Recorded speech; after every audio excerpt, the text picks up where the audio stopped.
जब आपको रोकने के सारे तरीके नाकाम हो जाएं, तो लोग आपको पागल कहने लग जाते हैं। क्या तुम्हें पता है असली पागलपन क्या होता है? असली पागलपन वो होता है जो लोगों की गालियों को तालियों में बदल दे। दोस्तों, आज का ये वीडियो तुम्हारे अंदर पागलपन की आग लगाने वाला है। अगर लोगों की गालियों को तालियों में बदलना है तो इस वीडियो से एक सेकंड के लिए भी नजरें मत हटाना, वरना तुम बहुत कुछ खो दोगे। आज मैं तुमसे वो काम करवाऊंगा जिस काम को करने से तुम्हारी रूह कांपती है। आज मैं तुम्हें वो सोचने पर मजबूर करूंगा जिसे सोच सोच कर न जाने तुम अपना कितना समय बर्बाद कर देते हो, और इतना जिद्दी बनाऊंगा कि कोई भी तुम्हें झुका ना सके। लेकिन इस सब के लिए तुम्हें पागल बनना होगा। एक लाइन में कहा जाए तो हाँ, मैं आज तुम्हें पागल बनाऊंगा। वो पागल नहीं जिसे तुम मरीज के तौर पर देखते हो। मैं तुम्हारे अंदर उस पागलपन को जगाऊंगा जो तुम्हें इस दुनिया के फैसले के खिलाफ जाने का साहस देगा। एक ऐसा पागलपन जिसमें ना नींद की चिंता होती है, ना सुख का लोभ होता है, ना माया भटकाती है और ना किसी का साया साथ देता है। एक सरफिरे मुसाफिर की तरह तुम्हें जिंदा दिल बनना होगा, एक इतिहास रचना होगा। क्या तुमने कभी किसी पागल इंसान को सड़क पर चलते या अस्पताल में फिरते देखा है? उस पागल इंसान को जब तुम देखते हो तब तुम्हारे दिमाग में क्या सोचता है? बेशक तुम उसे देखकर उससे दूर हो जाते होंगे।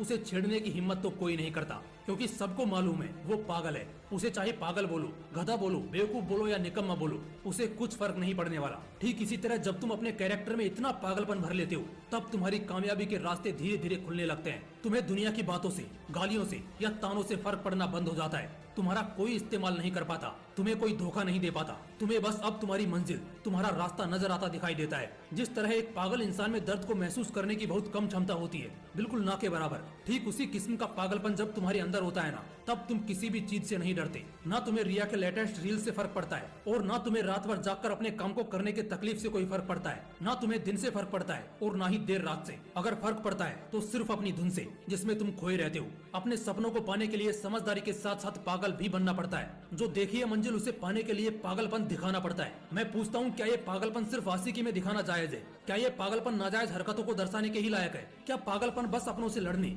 और घटिया जिदों को पूरा करने के लिए ही बोला गया है? नहीं दोस्तों, बिल्कुल भी नहीं। जिंदगी में एक बात हमेशा याद रखना, इंटेलिजेंट लोग जिनकी कहानियों से इंस्पायर होते हैं, असल में वो पागल लोग ही हैं जो उस कहानी के हीरो होते हैं। तभी तो 10वीं क्लास में फेल हुए सचिन तेंदुलकर की बायोग्राफी महाराष्ट्र के हिस्टोरिकल बुक का पहला चैप्टर है। शायद तेंदुलकर साहब में वो पागलपन ही था जिसने उन्हें अपने देश के लिए 24 साल तक खेलने के लिए स्ट्रॉन्ग बनाया। श्री कलाम साहब में भी वो पागलपन ही था जिसने उन्हें एयरफोर्स से रिजेक्ट होने के बाद भी हताश, निराश और हार मानने नहीं दिया और एक महान साइंटिस्ट की पदवी पर पहुंचा दिया।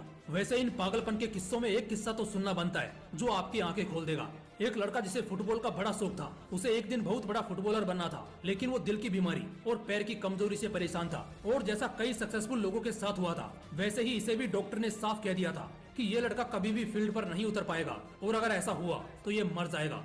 लेकिन उस पागल लड़के को क्या फर्क पड़ने वाला था? डॉक्टर की बातें उस पर बेअसर हो गई। उस लड़के ने अपने दिल का ऑपरेशन कराया और फिर उतरा मैदान पर और फुटबॉल के इतिहास को ही बदल कर रख दिया। और आज वो लड़का दुनिया का सबसे हाईएस्ट पेड एथलीट है। मैं बात कर रहा हूँ फुटबॉल के लेजेंड लियोनेल मेसी की, जिसकी दीवान की दुनिया में इस कदर है कि फुटबॉल के डाई हार्ड फैंस इन्हें भगवान मानते हैं। अगर इन सभी में वो पागलपन, वो जिद नहीं होती, अगर इन्हें भी लोगों की बातों से फर्क पड़ना शुरू हो जाता, तो शायद आज ये लाखों करोड़ों लोगों की इंस्पिरेशन नहीं होते। कौन कहता है नेचर और सिग्नेचर कभी बदलता नहीं? बस एक चोट की जरूरत है। अगर उंगली पर लगी तो सिग्नेचर बदल जाता है, और दिल पर लगी तो नेचर बदल जाता है। अगला एक साल, सिर्फ और सिर्फ एक साल पागलपन को सौंप दो। खुद के किरदार को पागल बना लो। एक ऐसा पागल सरफिरा जो अब नया इतिहास रचने को तैयार है। एक ऐसा पागल जवान जो अब सिर्फ अपनी कामयाबी के पीछे भागने को तैयार है। एक ऐसा पागल राही जिसे अब कोई फर्क नहीं पड़ेगा कि उसके रास्ते में कितने कांटे हैं, कितनी मुश्किलें हैं, कितने विरोधी हैं और कितने अवरोधी हैं। टू बी वेरी ऑनेस्ट, एक पागल आदमी वन मैन आर्मी से कम नहीं होता, क्योंकि वो खुद को कभी बेचारा नहीं मानता। उसे बस अपने मतलब से मतलब होता है। अगला एक साल जिस भी लक्ष्य को पाने में लगा रहे हो, लगा दो। अगले एक साल तक पीछे मुड़कर मत देखो। अगले एक साल तक इस बात की परवाह करना छोड़ दो कि किसकी सगाई है, किसकी शादी है, कौन सो रहा है और कौन किसकी याद में रो रहा है। इन सभी बातों को अगले एक साल के लिए भुला दो। बस ये एक साल पागलपन के नाम कर दो। शायद इस एक साल के बीत जाने के बाद तुम्हारे अगले 100 साल सुधर जाएं। शायद इस एक साल के पागलपन वाली मेहनत और शिद्दत तुम्हें इतना कामयाब कर दे कि गालियां देने वाले भी तुम्हारे लिए तालियां बजाने को मजबूर हो जाएं। शायद इस एक साल के पागलपन से तुम इतना कुछ अचीव कर जाओ जो दूसरे लोग पूरी जिंदगी में नहीं कर पाते। किसी भी आंधी तूफान की परवाह किए बगैर ये एक साल अपनी जिंदगी को बनाने में लगा दो। अगले एक साल बाद